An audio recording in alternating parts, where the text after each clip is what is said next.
अब हम आते हैं एक बड़े अलग विषय पर। औपनिवेशिक शहरों के विकास के बारे में बात कर रहे हैं, तो अब हम आते हैं हिल स्टेशन की ओर। हिल स्टेशन, ये आधुनिक कॉन्सेप्ट, आधुनिक सोच हिल स्टेशन की अंग्रेजों के द्वारा भारत में लाई गई। पहला हिल स्टेशन अर्थात सैरगाह, ठंडी जगहों में जाना, पहाड़ी क्षेत्रों में जाना, ये औपनिवेशिक शहरी विकास का ही एक विशेष पहलू था। जिस प्रकार छावनियों का विकास शहरी विकास के एक पहलू के रूप में हुआ, उसी प्रकार हिल स्टेशन अर्थात पर्वतीय सैरगाह भी औपनिवेशिक शहरी विकास का एक दूसरा महत्वपूर्ण अंग है। शुरू में हिल स्टेशन की स्थापना और बसाहट ब्रिटिश सेना की जरूरतों के लिए थी। ब्रिटिश सेना को एक क्षेत्र से दूसरे क्षेत्र जाना पड़ता था, उन्हें भेजा जाता था। उसमें भारतीय भी थे, लेकिन अधिकारीगण जो होते थे उनके लिए विशेष व्यवस्था की जाती थी। आराम की जीवन शैली उनके अनुसार उनको दी जाती थी। तो ये जो हिल स्टेशन आए, मूलतः ये ब्रिटिश सेना के लिए प्रारंभ हुए। शुरू में ब्रिटिश सेना की जरूरतों के लिए इनमें बसाहट होती है। शिमला, इसकी स्थापना 1815-16 में एंग्लो गुरखा वॉर की अवधि में की गई।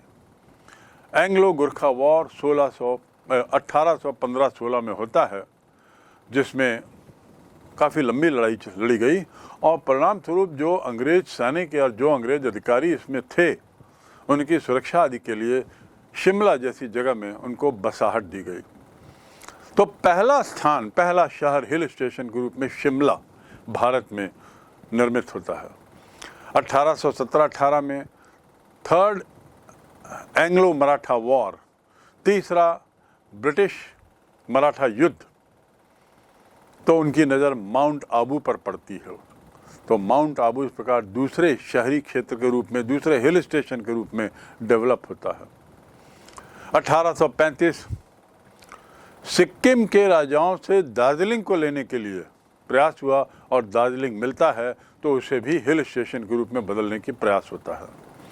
तो शिमला, माउंट आबू, दार्जिलिंग, इन हिल स्टेशनों को फौजियों को ठहराने, सीमाओं की देखभाल करने, शत्रु पर आक्रमण करने के लिए जो शोध करना पड़ता था, रिसर्च करना पड़ता था, उसके लिए ये जगहें बहुत महत्वपूर्ण बन गई। अंग्रेज मानते थे कि भारतीय पहाड़ों की जो नमी वाले मौसम और ठंडी जलवायु जो है, वो स्वास्थ्य के लिए बड़ी अच्छी है, स्वास्थ्यवर्धक है, और गर्म मौसम को हैजा, पीलिया आदि बीमारी का कारण मानते थे।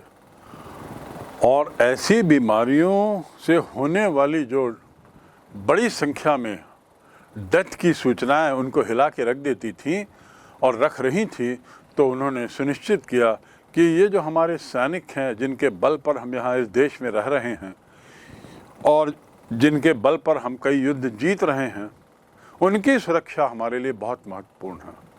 तो सैनिकों की सुरक्षा, विशाल सैनिकों की संख्या, उनको स्वयं को बचाने के लिए बीमारियों से दूर रखने के प्रयास का परिणाम है कि ये हिल स्टेशन पनपे हैं।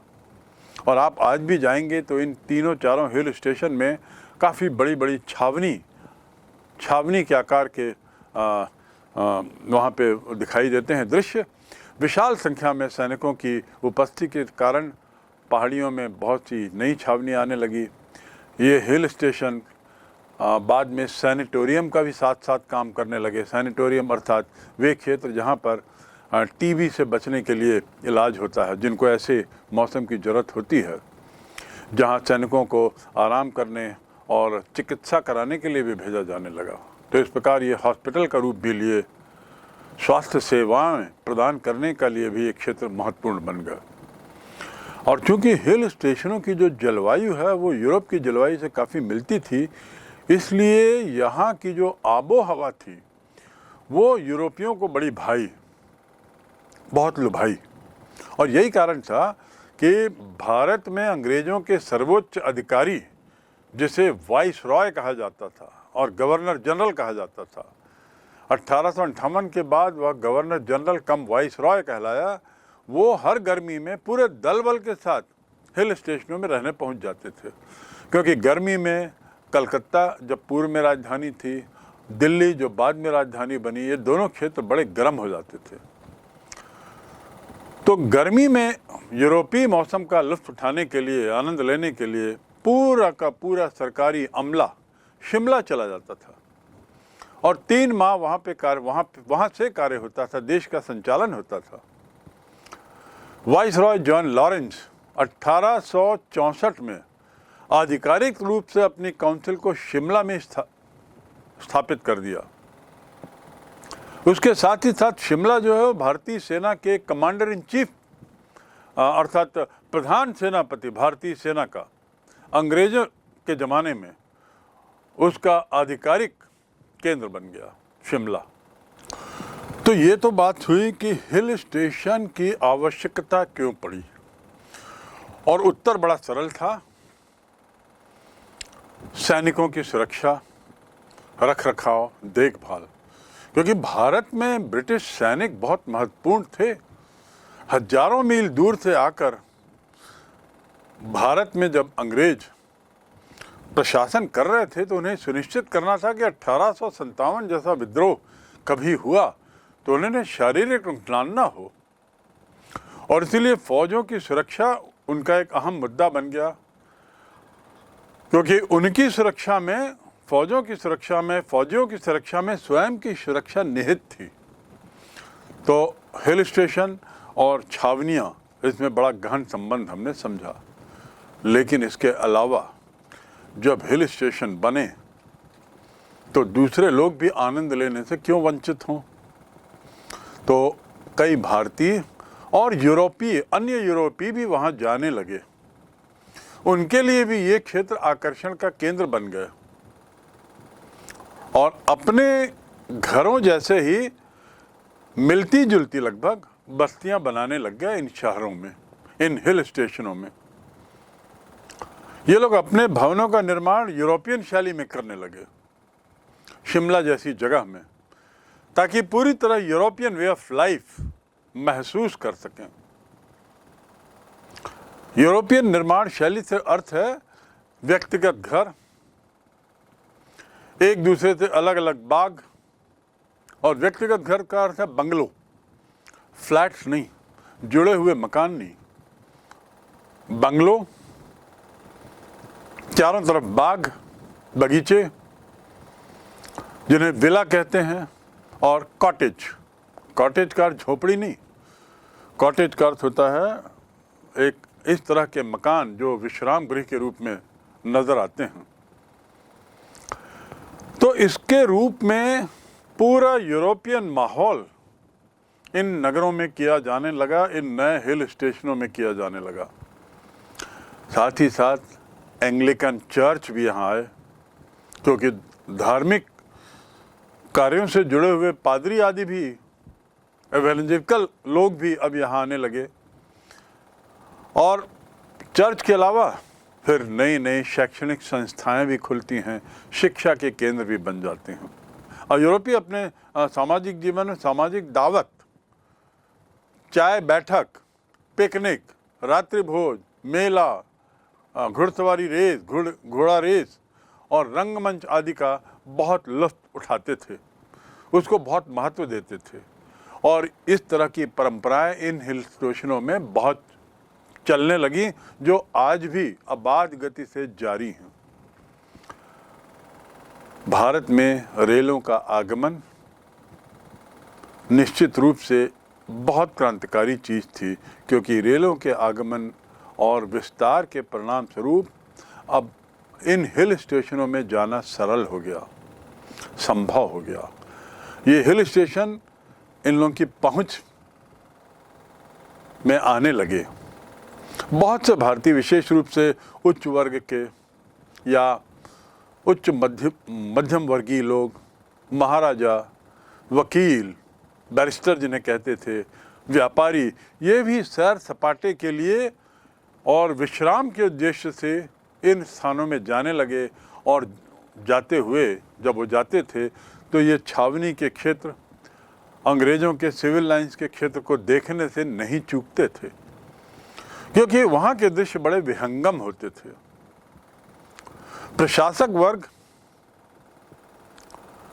अभिजात वर्ग की सुखद इच्छा भी, के निकट रहने की इच्छा भी उन्हें इन स्टेशनों की ओर खींचने लगी। अभिजात वर्ग से तात्पर्य क्या है? उच्च वर्ग। तो जो अंग्रेज लोग थे वो भी चाहने लगे कि क्यों ना कुछ उच्च वर्ग के लोग भी यहाँ आकर रहने लगे, रहें, तो उनकी भी इच्छा पूर्ति होने लगी। ये एक और कारण बनता है इन हिल स्टेशनों का के विकास का।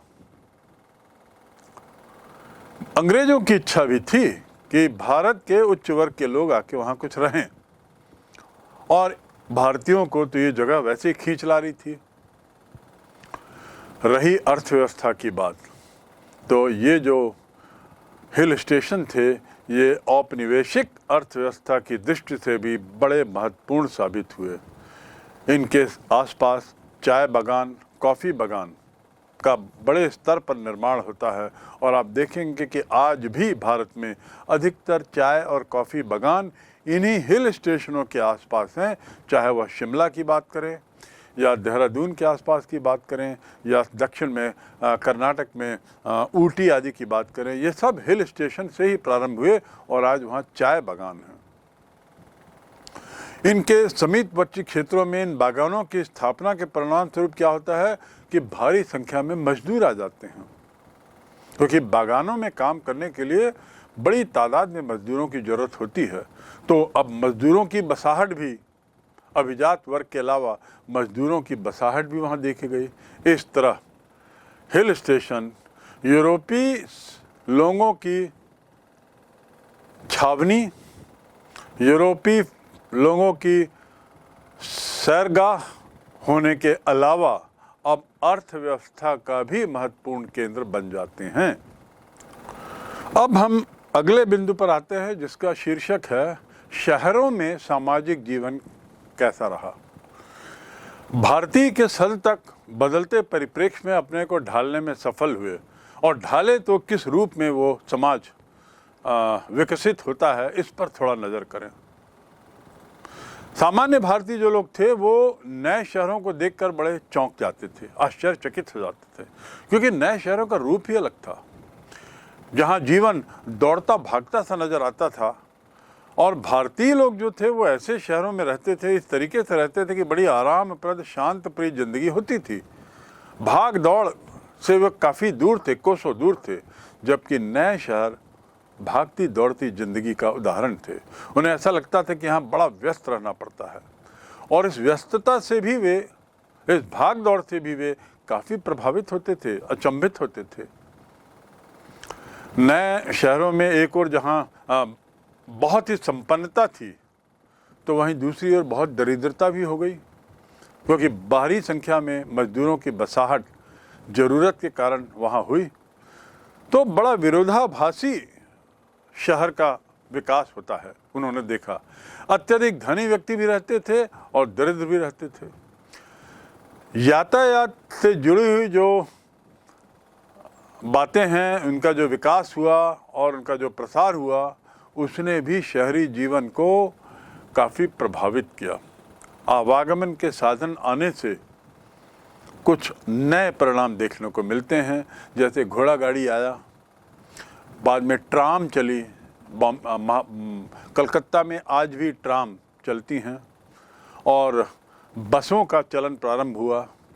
तो इस सब के कारण एक स्थान से दूसरे स्थान में जाने में शहर के अंदर ही सहूलियत हुई, अब बड़ा सरल हो गया। अब परिणाम स्वरूप क्या होता है, शहर के केंद्र से दूर लोग अब निवास करने लगे, क्योंकि आवाजाही अब सुगम हो गई। तो पहले जो शहर के अंदर सिविल लाइंस और छावनी आती होती थी, अब वो शहर के बाहर फैलने लगी।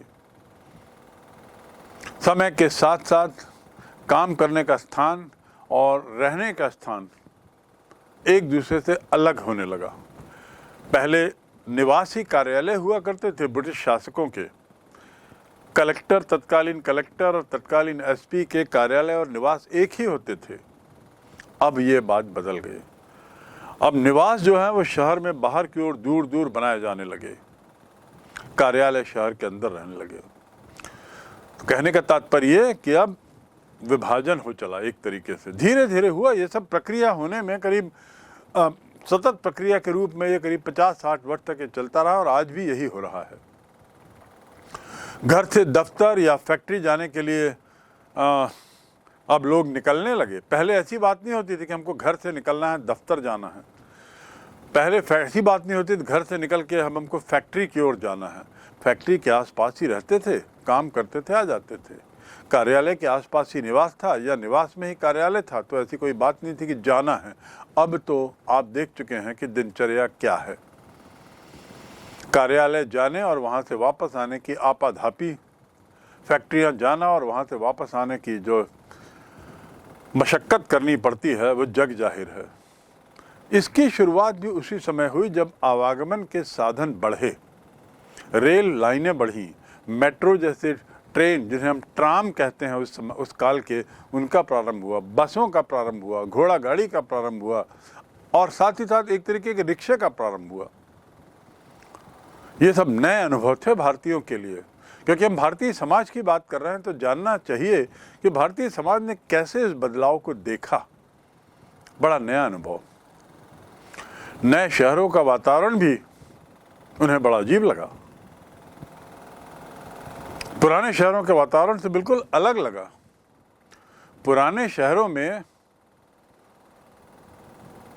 जो सामंजस्य की भावना थी, कोऑपरेशन, कोएग्जिस्टेंस और उसके अलावा एक दूसरे को जान पहचानने की जो आदत थी, अब ये नए शहरों में नहीं दिख रही थी। नए शहरों में सब अपने काम में मस्त, क्योंकि अपने काम में व्यस्त। और इसलिए ये भी एक बड़ा अलग अनुभव उनको लगा कि यहाँ लोग एक दूसरे को जानते नहीं हैं, यहाँ लोगों में एक तरीके से कलेक्टिव फीलिंग नहीं है, इसका अभाव था। इन नए शहरों में टाउन हॉल बने, सार्वजनिक पार्क भी बने और 20वीं शताब्दी में तो सिनेमा हॉल जैसी चीज़ें भी सार्वजनिक स्थानों के रूप में लोगों को परस्पर मिलने जुलने का अवसर देने लगी। तो ऐसे परस्पर मिलने जुलने की ज़रूरत अब महसूस की जाने लगी, जो पारंपरिक शहरों में एक स्वाभाविक चीज़ थी। लेकिन चूंकि अब ये बात ख़त्म हो गई थी, जो उचित नहीं थी, गैर वाजिब थी, उसकी ज़रूरत को महसूस करते हुए बड़े बड़े पार्क, बगीचे बनाए जाने लगे अंग्रेज़ों के द्वारा इन शहरों में। सिनेमा हॉल जब आए तो उनकी शुरुआत हुई।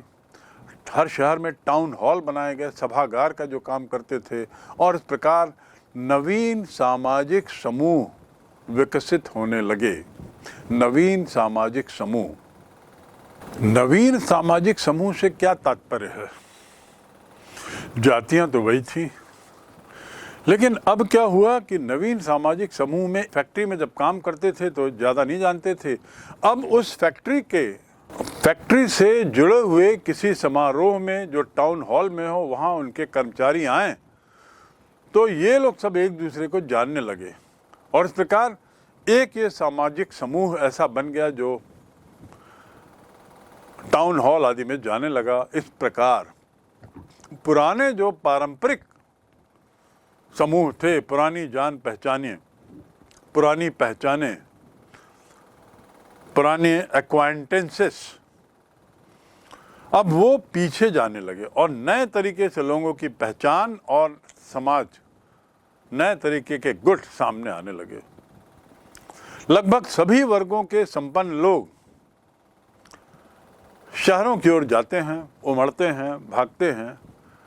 नए नए व्यवसायों के विकसित होने के कारण भी शहरों में जैसे क्लर्क आते हैं बहुत बड़ी संख्या में, शिक्षक जाते हैं, वकील, इंजीनियर, डॉक्टर, अकाउंटेंट आदि बड़ी संख्या में इन शहरों में बढ़ती हुई मांग के कारण पहुंचते हैं।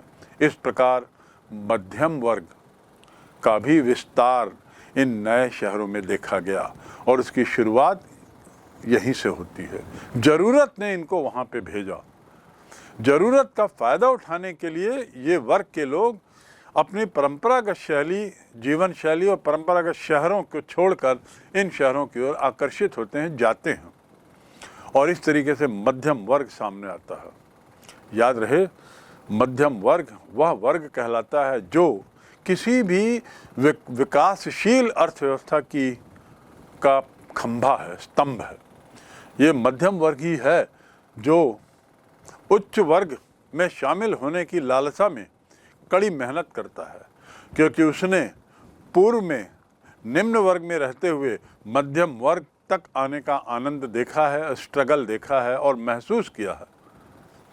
तो मध्यम वर्ग का आना, जिसमें डॉक्टर, इंजीनियर, अकाउंटेंट, वकील आदि, शिक्षक आदि शामिल हैं, ये एक बहुत महत्वपूर्ण घटनाक्रम होता है।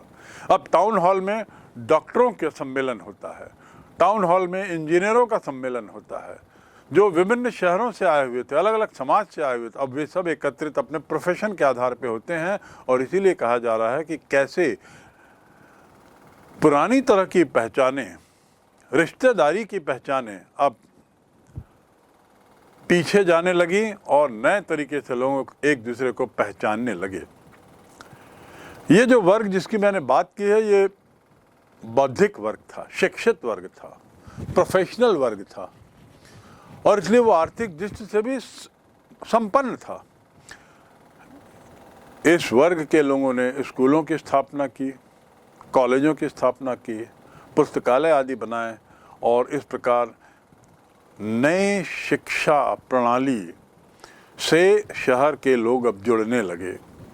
नए शिक्षा संस्थान के आने से शिक्षा के नवीनीकरण में सहूलियत मिली और उन शहरों में रहने वाले लोग अब इस शिक्षा से भी जुड़ने लगे और प्रभावित भी होने लगे। शिक्षित होने के कारण इन लोगों का महत्व भी समाज में बढ़ा। ये लोग अखबार, पत्रिका और अन्य सामाजिक कार्यों में, अन्य सामाजिक प्लेटफॉर्म्स में, सार्वजनिक सभाओं में अपनी राय व्यक्त करते थे और इस प्रकार बहस और चर्चा आदि का एक नया दायरा, एक नई विधा इन शहरों में आती है, बहस और चर्चा, जिसमें इस बौद्धिक वर्ग के लोगों का विशेष योगदान रहा। तो ये भी एक ऐसा वर्ग पनपा इन शहरों में, ये भी एक ऐसा सामाजिक वर्ग सामने आया इन शहरों में जो बौद्धिक था, विचारशील था और अपनी आसपास के होने वाली समस्याओं या डेवलपमेंट से बहुत कुछ वाकिफ था और ज्वलंत था। इस प्रकार बहस या चर्चा समाज के अन्य वर्गों को भी जोड़ने लगा, सामान्य जागरूकता का विकास होने लगा और सामाजिक रीति रिवाज, कायदे कानून, तौर तरीकों आदि की उपयोगिता पर बहस होती थी, प्रश्न चिन्ह लगाए जाते थे, लगाए जाने लगे थे और उसके औचित्य, गैर औचित्य पर काफ़ी कुछ अब बहस छिड़ने लगी।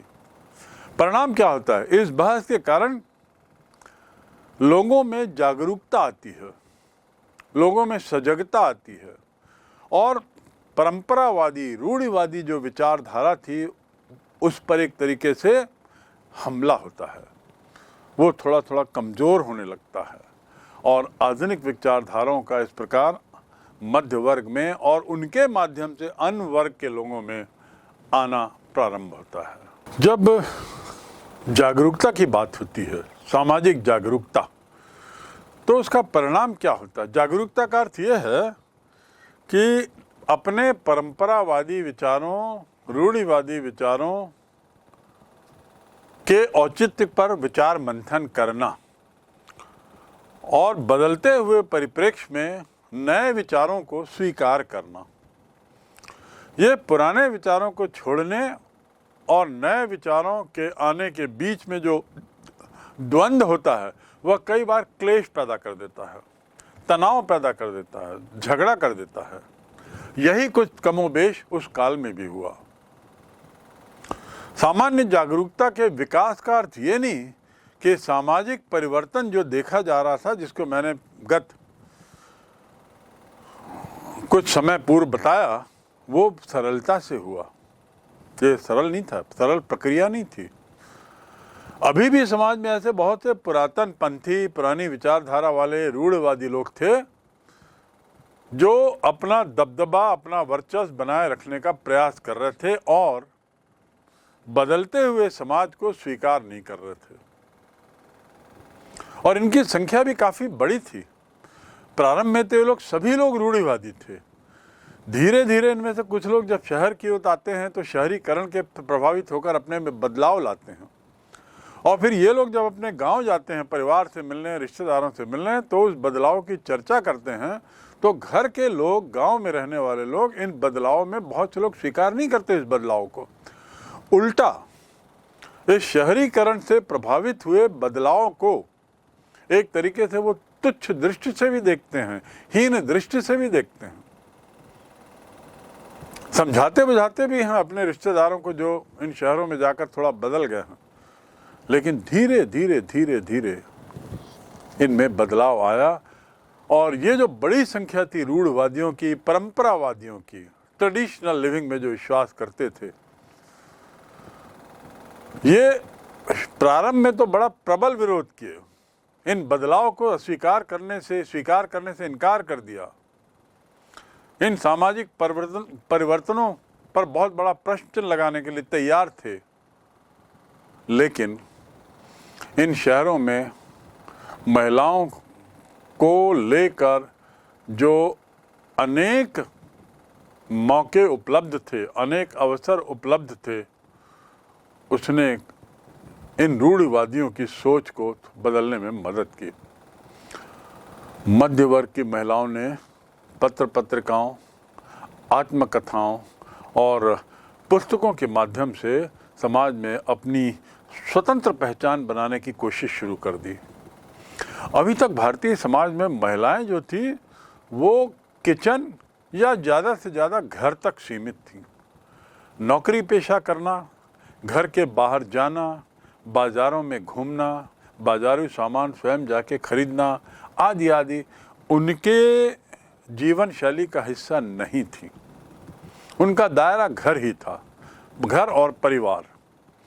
अब पत्रिकाओं के जरिए, आत्मकथाओं के पढ़ने के कारण, नई नई पुस्तकें पढ़ने के कारण इनमें कुछ जागरूकता आती है। जागरूकता का परिणाम कि इनमें से कुछ महिलाएं सामने आती हैं और स्वतंत्र पहचान बनाने का प्रयास करती हैं। वो चाहती हैं कि उन्हें उनके कार्यों के लिए जाना जाए। लेकिन ये सत्तात्मक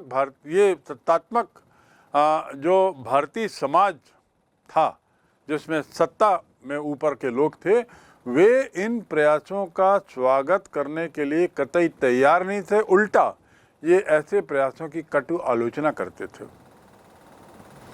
परंपरागत भारतीय समाज में महिलाओं का स्थान, जैसे मैंने बताया, घर की चारदीवारी थी। इसलिए शिक्षित महिलाओं के ऐसे प्रयासों को बदलने का जो प्रयास हुआ, परंपरागत पितृतात्मक कायदे कानून को जो बदलने का प्रयास हुआ, जिसमें पिता ही सर्वे सर्वा और प्रमुख माना जाए, उस पर रूढ़िवादियों ने बहुत लगाम कसने की कोशिश की। रूढ़िवादियों को डर था कि ये जो महिलाएं जो शिक्षित होकर आ रही हैं सामने और समाज में विचारों को बदलने में कुछ भूमिका निभा रही हैं, तो और सामाजिक रीति रिवाजों को उलट पलटने का प्रयास कर रही हैं, तो उसके परिणाम स्वरूप ऐसे रूढ़िवादियों को भय था कि उनकी जो सत्ता है वो डामाडोल हो जाएगी। उनको इस बात का भय था कि कहीं सामाजिक व्यवस्था ही न चरमरा जाए।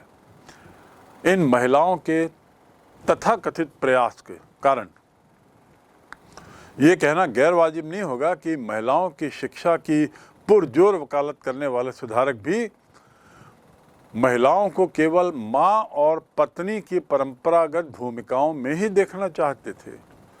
बात तो वे लोग ये जरूर करते थे कि महिलाओं को शिक्षित होना चाहिए, क्योंकि शिक्षित महिलाएं घर में बच्चों को बेहतर शिक्षा देंगी, बच्चों को बेहतर संस्कार देंगी। लेकिन रही बात उनके स्वतंत्रता की, तो उस पर इस वर्ग के लोगों का भी लगाम था और वो कहते थे कि शिक्षित महिलाओं का दायरा भी घर ही होगा। परंपरागत भूमिका पत्नी के नाते और माँ के नाते उन्हें निभाना होगा। लेकिन शिक्षा के प्रसार ने महिलाओं की उपस्थिति में धीरे धीरे वार्धक्य किया। महिलाओं में जागरूकता जैसे जैसे बढ़ती गई शिक्षा के कारण धीरे धीरे सार्वजनिक स्थानों में महिलाओं का इन्वॉल्वमेंट, महिलाओं की उपस्थिति बढ़ती गई। सार्वजनिक क्षेत्रों की बात करें तो अब ये महिलाएं सेविकाओं की भूमिका में, फैक्ट्री मजदूरों की भूमिका में, शिक्षिकाओं की भूमिका में, रंगकर्मी के रूप में, फिल्म कलाकारों के रूप में और शहर के अन्य व्यवसाय में अब धीरे धीरे भाग लेने लगी। आज जो इतनी सामान्य बात हमको आपको लगती है कि इसमें महिलाओं के इन सब में आने में क्या बड़ी बात है जो यहाँ पे हमारे पाठ्यक्रम में है, पर आपको इसकी अहमियत को समझने के लिए अपने को 150-200 वर्ष पूर्व के काल में ले जाना होगा। आपको कल्पना करनी होगी उस काल की, जिस काल की हम चर्चा कर रहे हैं। तब आप संभवतः महिलाओं के सार्वजनिक क्षेत्र में जाने की शुरुआत की महत्ता को सही रूप में समझ सकेंगे। घर से बाहर सार्वजनिक कार्यों में जाने वाली महिलाओं को बहुत समय तक हीनता की दृष्टि से देखा गया। सामाजिक दृष्टि से उन्हें कतई सम्मानित नहीं समझा गया और उन परिवारों को भी कोसा जाने लगा जहां से ये महिलाएं निकलकर ऐसे सार्वजनिक कार्यों में हाथ बटाने लगती हैं। विनोदिनी दासी एक नाम आता है। 1863 से 1941 तक का काल, ये इसी तरह की एक महिला थी। लगभग 90 वर्ष की आयु में इसकी मृत्यु हुई। वे बंगाली रंगमंच में 19वीं सदी के अंत में और 20वीं सदी के प्रारंभ के दशकों में बड़ी जानी मानी हस्ती थी। नाटककार और निर्देशक गिरीश चंद्र घोष के साथ उन्होंने काफ़ी काम किया। बंगाल के बहुत प्रसिद्ध नाटककार और डायरेक्टर, फिल्म डायरेक्टर माने जाते हैं गिरीश चंद्र घोष, उनके साथ इन्होंने काम किया। स्टार थिएटर एक बहुत प्रसिद्ध थिएटर हुआ करता था उस जमाने में, और थिएटर का अर्थ यहाँ रंगमंच से है, उस क्षेत्र से है जहाँ नाटक किए जाते हैं, नाटक परफॉर्म किए जाते हैं।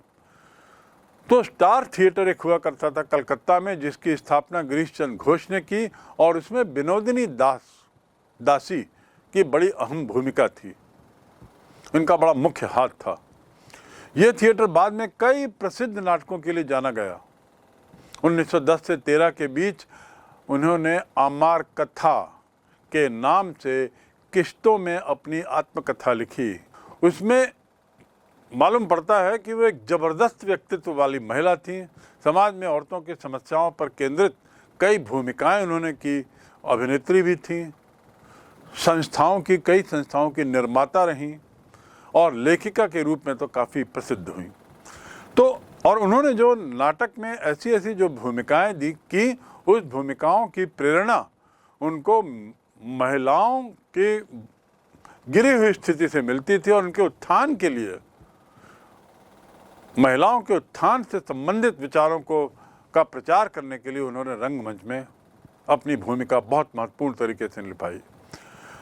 लेकिन उस समय के जो पितृसत्तात्मक अर्थात पिताजी परिवार के मुखिया हैं, उस समाज ने इनको कतई बर्दाश्त नहीं किया। उनकी उपस्थिति को ऐसे लोगों ने, संकीर्ण विचार वाले लोगों ने, दकियानूसी और पुराने पारंपरिक विचारधारा के लोगों ने उन्हें बिल्कुल स्वीकार नहीं किया। तो आप समझ सकते हैं कि विनोदिनी दासी को कितना संघर्ष करना पड़ा होगा। और ऐसी कई और महिलाएं थीं, ये तो एक उदाहरण है, पर आज जो ऐसी महिलाओं की संख्या हजारों लाखों में है, उसकी शुरुआत हम कहीं यहीं से देख सकते हैं। इन लोगों के प्रयासों के कारण ही संभवतः आज महिलाओं का स्तर भारत में काफ़ी कुछ सम्मानित है, यद्यपि अभी भी हमें उनकी स्थिति को समकक्ष लाने के लिए मीलों चलना है। नए नए व्यवसाय भी आते हैं। नए नए व्यवसाय के आने के परिणाम स्वरूप क्या होता है, शहरों में शारीरिक श्रम करने वालों की ज़रूरत बहुत पड़ती है, और इस शारीरिक श्रम करने वाले मजदूर, कामगार वर्ग, इनका प्रादुर्भाव होता है, इनका अस्तित्व आता है। ये अब एक वर्ग के रूप में आते हैं। कुछ लोग रोजगारों के अवसर के लिए शहर की ओर मुड़ पड़ते हैं, काम की खोज में शहर की ओर जाते हैं। तो ऐसे कामगारों का भी एक वर्ग सामने आता है जो काम की खोज में वहाँ आए हैं। इसके अलावा कुछ लोग एक भिन्न जीवन शैली से आकर्षित होकर शहर की ओर जाते हैं। कहने का तात्पर्य यह है कि अलग अलग व्यक्ति अलग अलग कारणों से, विभिन्न कारणों से शहर की ओर मुखातिर होता है, शहर की ओर बढ़ता है, और इनकी बढ़ती हुई संख्या शहर में नया सामाजिक समीकरण पैदा करती है, नए नए समाज को जन्म देती है। और जब ये समाज नया बनता है तो निश्चित रूप से काफ़ी उठापटक उसमें होती है, तनाव भी रहता है, झगड़े भी होते हैं। लेकिन एक स्थिति आती है जब सब कुछ स्थायी हो जाता है, स्थिर हो जाता है। इस नई जीवन शैली से नई जीवन शैली से आकर्षित होकर भी जो बहुत लोग जाते हैं, ये उसके बाद वहाँ जाने के बाद फिर तय करते हैं कि हमें यहाँ कैसे रहना है, किस तरह के कार्य करके अपनी जीवन यापन करना है। ऐसे लोगों का जो जीवन था, खासकर कामगारों का, बड़ा संघर्षपूर्ण जीवन रहता है शहरों में। शहर के जीवन की आपाधापी, भागम भाग, संघर्ष इनकी जीवन का एक अमिट हिस्सा बन जाता है। शहर की महंगाई, क्योंकि वहाँ शहर की सब चीज़ें महंगी होती हैं, उनके लिए यहाँ का खर्च उठाना भी महंगा पड़ता है। और फिर ऊपर से नौकरी पक्की नहीं, क्योंकि कामगार के रूप में है, तो पक्की नौकरी ना होने का डर, काम की गारंटी ना होने का डर इन्हें सदैव काटते रहता है। इसीलिए नौकरी की खोज में, काम की खोज में शहर में आने वाले गरीबों ने वहाँ एक अलग तरह की संस्कृति पैदा कर दी, जो विचवसफुल, जो जीवन से पूरी तरह परिपूर्ण थी। वे उत्साह से धार्मिक उत्सवों, तमाशों, स्वांग, नाटक आदि में भाग लेते थे और अपने भारतीय और यूरोपीय स्वामियों का मजाक उड़ाते थे नाटकों में। तो इस प्रकार हम समझ सकते हैं कि कैसे नए नए वर्गों का उद्भव होता है, उसके कारण और उसके परिणाम दोनों हमने समझने की कोशिश की।